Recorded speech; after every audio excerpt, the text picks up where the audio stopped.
Battlegrounds have been cause for many deaths recently due to the volume of combatants and Cabal drop pods falling from orbit.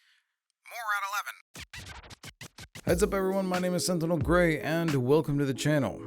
The Battlegrounds being added as a Vanguard activity can be a bit too much to handle if you're not ready for the amount of enemies you have to face and if you don't know where the drop pods are raining down from.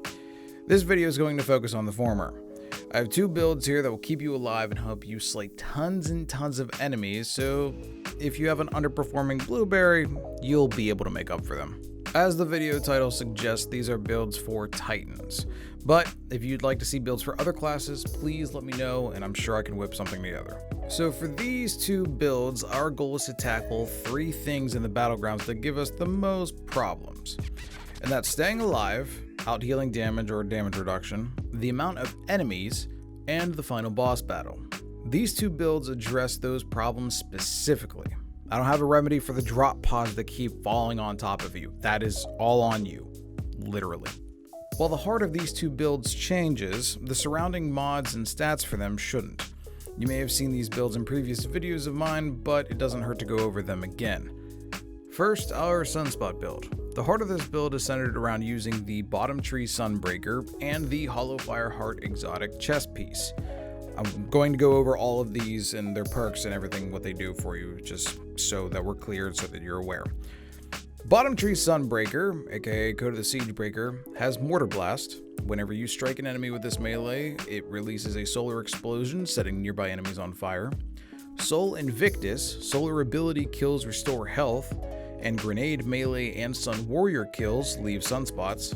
Sun Warrior, passing through a sunspot causes your grenade and melee abilities to recharge faster and your super last longer, also increases your damage. And Endless Siege. In your super, hammers create sunspots on impact, while in sunspots, you throw hammers faster. Now for the Hollowfire Heart, it has Sunfire Furnace. Improves the recharge rate of all your solar abilities by 75% while your super is charged. Just with this basic build, you can create sunspots that not only damage your enemies, but also give you ability cooldown whenever you walk through them. Plus, getting healed on ability kills, with so many sunspots around, you can survive for a long time. Next up, we have the Commander build. For this, you need to be Middletree Sentinel with the Heart of Inmost Light exotic chest piece. And once again, I'm going to go over all these for you. Middletree Sentinel, aka Code of the Commander, has Controlled Demolition. Hitting a target with a Void ability attaches a Void Detonator. Further hits cause the detonator to explode, dealing damage to surrounding enemies.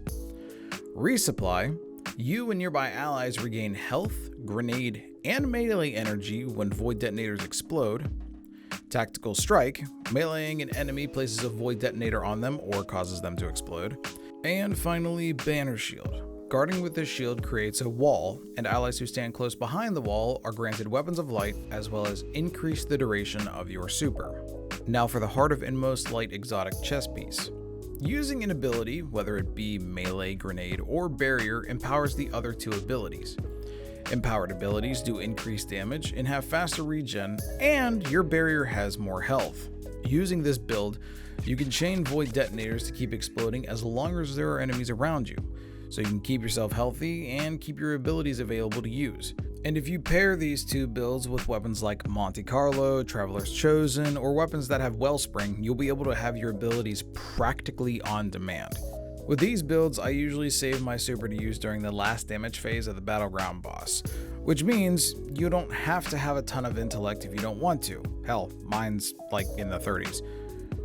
What you will want is a moderate amount of discipline and strength to keep your melee and grenade coming back fast. In the case of your mobility, resilience, and recovery, you can spec those however you want. However, if you're running the Commander build, you'll want more resilience to get your barrier back as a chain for the Heart of Inmost Light empowerment. After you have your stats sorted out, take a look at your mods. I've compiled a list of mods here that'll help with your ability regen, and since everybody's playstyle is different, I don't want to tell you exactly what to use. What I will do though is give you examples on what I do. I tend to use my grenade far more often than anything else. just because it's a whole lot easier to make sunspots, you can make a lot more of them, same thing with the void detonators. So what I tend to do is go for any sort of mod that helps my grenade cooldown. Now on the topic of staying alive. I think there's one mod that can keep you on your feet better than any mod out there, and that is Protective Light. What Protective Light does is give you a 50% damage reduction for 5 seconds per charge of light you have. With more charges of light consumed, that time increases by 5 seconds. For my build, Protective Light lasts for a total of 15 seconds when procced, which for me is more than enough time to get out of dodge, heal up, and collect more charges of light from Orbs of Power. Keep this in mind if you keep dying from enemies in the Battlegrounds. This will save your life a number of times. Finally, on to the boss battle. For the most part, the bosses you fight aren't that difficult, except for whenever you get them down to their last health bar. The difficulty isn't a change in mechanics or anything like that, it's more about the volume and type of enemies they throw at you all at one time. During the last phase of Battleground bosses, they spawn somewhere around 30 or more enemies that tend to make finishing off the boss a big problem. This is why I save my super until the end. With a super from both these subclasses, you can burn or detonate every single enemy they call in with ease. The sunspots from the hammers are more than enough to take care of the ads as well as burn the boss's health down.